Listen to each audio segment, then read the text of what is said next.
The frail alien's bones jutted through papery skin as he collapsed at Carl's feet, life draining from his sunken eyes. Carl froze. His platoon had strict orders, no contact with the native Tsenkethi, but leaving a sentient being to starve, enemy or not, clashed with everything Carl stood for.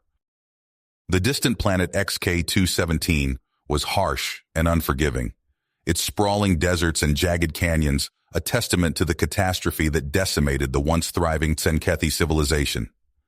The survivors clung to existence, their limited resources stretched thin. Desperation bred hostility, and the Tsenkethi saw the human soldiers as invaders, competitors for the planet's scarce supplies. Carl had seen the hatred in their eyes, heard the stories of their cunning and treachery. The brass warned them daily.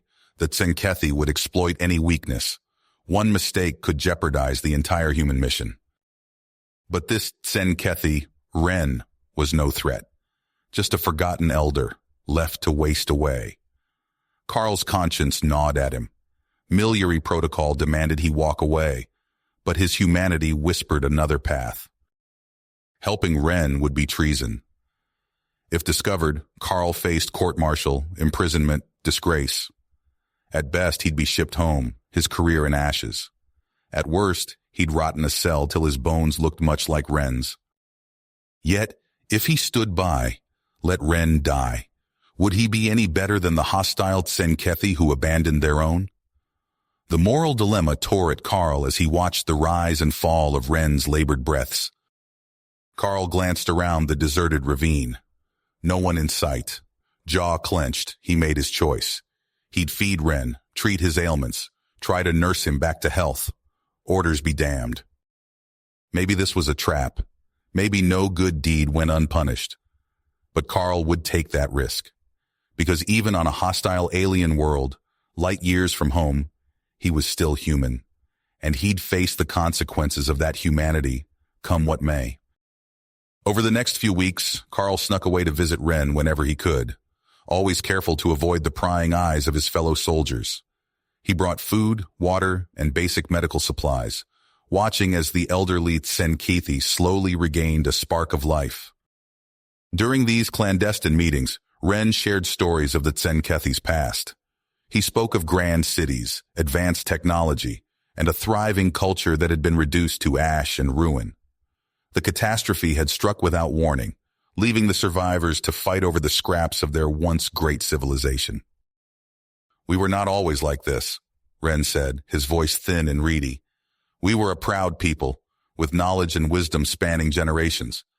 But now we are reduced to savages, fighting for every morsel of food and drop of water." Carl listened intently, his heart growing heavy with each tale of suffering and loss. He began to question the purpose of the human mission. Were they really here to help, or were they just another obstacle in the Tsenkethi's struggle for survival? One sweltering afternoon, Carl ventured farther into the wastelands than he ever had before. The cracked earth crunched beneath his boots as he climbed a narrow ridge, seeking a vantage point to scout the area. What he found took his breath away. Nestled in a hidden valley below was a Tsenkethi village, its ramshackle huts and lean-tos, a stark contrast to the ruined grandeur Ren had described. The villagers were in a sorry state, their flesh hanging loose on their bones, their eyes dull with hunger and despair. As Carl watched, a familiar figure emerged from one of the huts. It was Ren, moving with a newfound purpose as he distributed the meager supplies Carl had brought him. The other Tsenkethi gathered around, their hands outstretched, their faces etched with gratitude. In that moment, Carl realized the true impact of his actions. He wasn't just helping one old alien. He was providing a lifeline to an entire community. The weight of that responsibility settled on his shoulders, even as a fierce purpose took root in his heart. He knew what he had to do. Back at the base, Carl sought out Mike Donovan, his closest friend and confidant. Mike was a big bear of a man, with a gruff exterior that belied his kind heart. When Carl told him about the village and his plan to help them, Mike didn't hesitate. "I'm in," he said, clapping Carl on the shoulder. "Those people need us. We can't just sit back and let them starve." Together, they began to smuggle larger quantities of supplies from the base, carefully covering their tracks to avoid detection. It was a dangerous game, but one they were willing to play. They established a covert network of drop points and secret caches, working tirelessly to keep the village supplied. Slowly but surely, their efforts began to pay off. The Senkethi villagers grew stronger, their eyes sparking with newfound hope.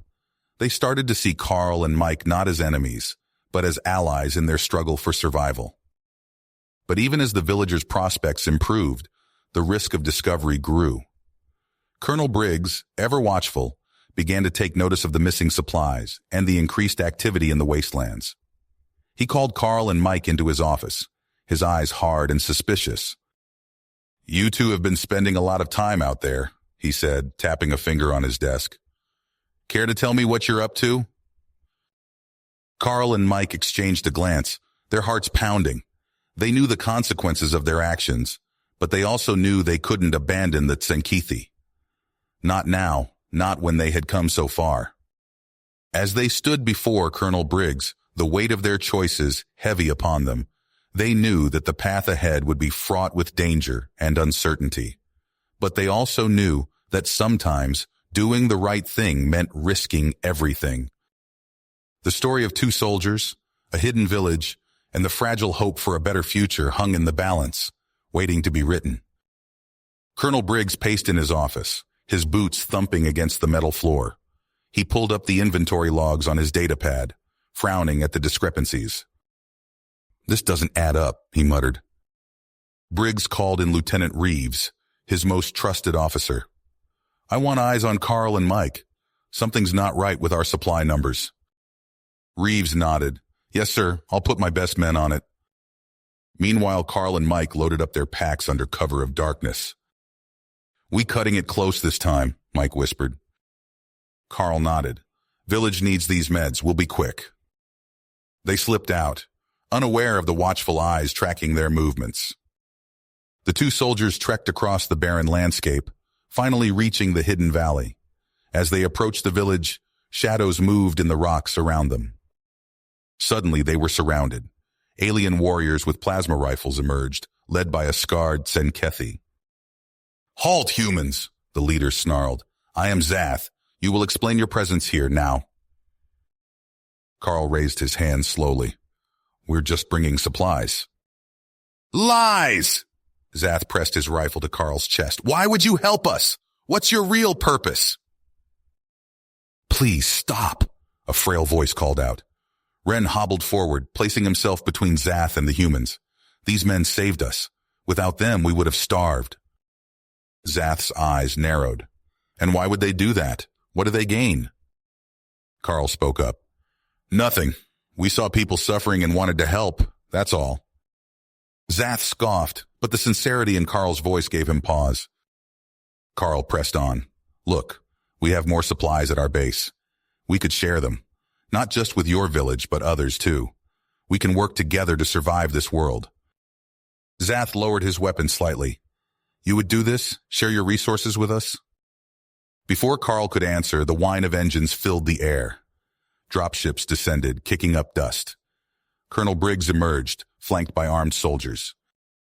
"What in God's name is going on here?" Briggs bellowed, his eyes locked onto Carl and Mike. "You two, front and center, now!" As Carl and Mike were cuffed, Ren spoke up. "Please, these men saved us.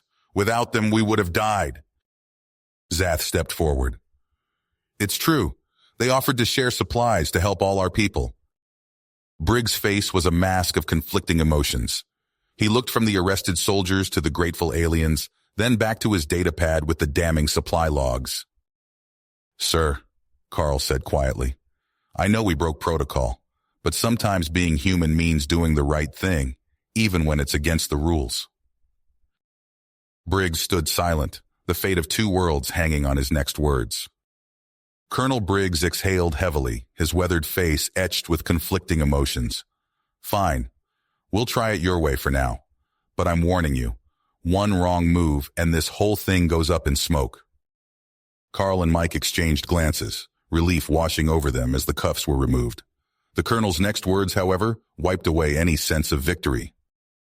You two are on thin ice. I'm assigning you to work with the aliens, but Major Harris will be reporting your every move back to me. Understood? Yes, sir, they responded in unison. The negotiations began in a makeshift tent halfway between the human base and Zenkethi village. The atmosphere crackled with tension as Zath and his warriors entered, eyes darting suspiciously. Let's get one thing straight, Zath growled. We're here out of necessity, not trust. Prove your words have value, humans. Carl stepped forward. We understand. We're prepared to offer medical supplies, food rations, and what do you want in return? Zath cut him off. Our submission? Our resources? Mike bristled. That's not what we... Enough. Ren's frail voice somehow carried more weight than Zath's growl. He hobbled to the center of the tent. We cannot build a future on suspicion and anger. Let us speak plainly of what each side truly needs. Over the next hours, Ren guided the conversation with the patience of a master craftsman. He coaxed out the humans' need for local knowledge and rare minerals, balanced against the Tsenkethi's desperate want for technology and supplies. As the sun set, Ren turned to Carl and Mike. There is something you should know about our past. It may help you understand. He spoke of the Cataclysm, a supervolcano that had slumbered for millennia before unleashing its fury. Cities crumbled, crops withered, the very air turned toxic. We were not always as you see us now, Ren said softly. We had great cities, art, music, all lost in ash and fire. Carl felt a lump in his throat. He looked at Zath, seeing not an enemy, but a proud being brought low by forces beyond his control. We can help you rebuild, Carl said. Our terraforming tech, our agricultural knowledge, we can make this world livable again. For the first time, a flicker of hope appeared in Zath's eyes. And what would you ask in return?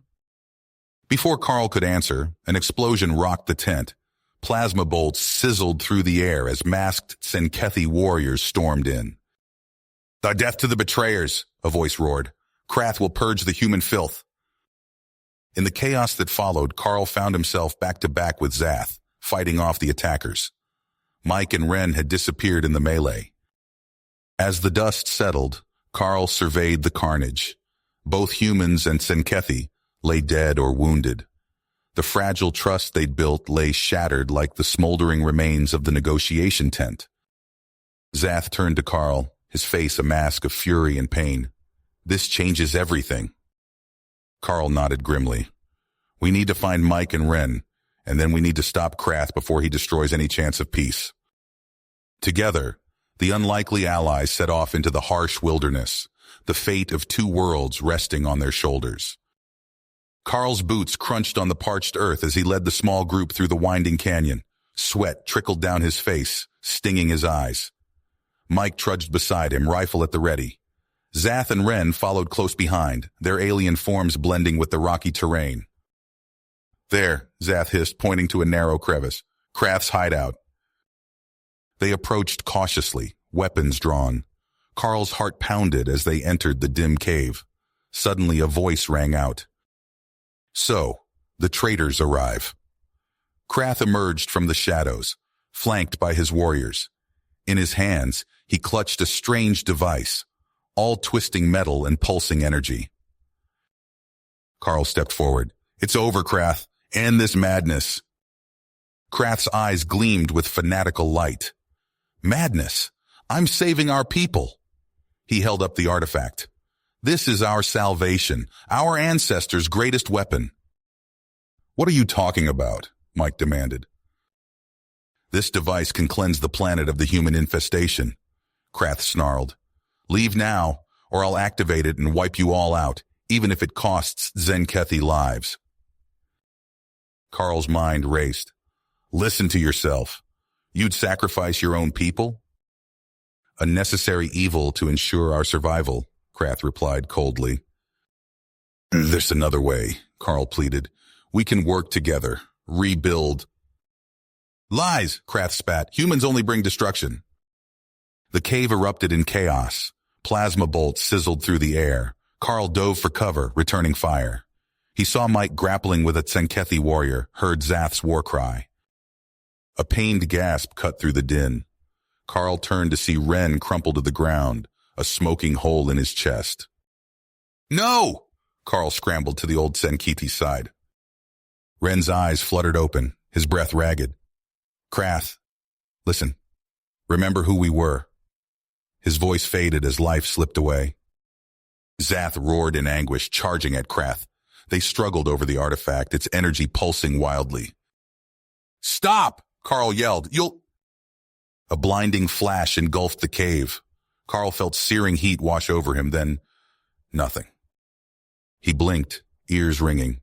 The cave was gone, replaced by a smoldering crater. Bodies lay scattered, human and Tsenkethi alike reduced to ash. Only he, Mike, and a handful of Zath's warriors remained. Carl stared in horror at the devastation. The artifact's power had rendered the entire area a wasteland. Any hope of peace, of building a new life here, had been obliterated in an instant. Mike's hand gripped his shoulder. "We need to go, now." Carl nodded numbly. They gathered the shell-shocked Tsenkethi survivors and began the long trek back to the human base. Each step felt leaden, weighted by the magnitude of their failure. As they approached the looming shape of the transport ship, Carl's mind whirled. How could they possibly explain this? How could they make it right? The ship's ramp lowered with a hiss. Carl paused, looking back at the desolate landscape one last time before leading the ragged group aboard. The survivors, human and alien alike, huddled together as the engines roared to life. You have reached the end of the story. If you enjoyed this story and want to support us, please leave a like and subscribe to our channel, and for every comment that says 88, I will heart every single one of them. Thank you for your time.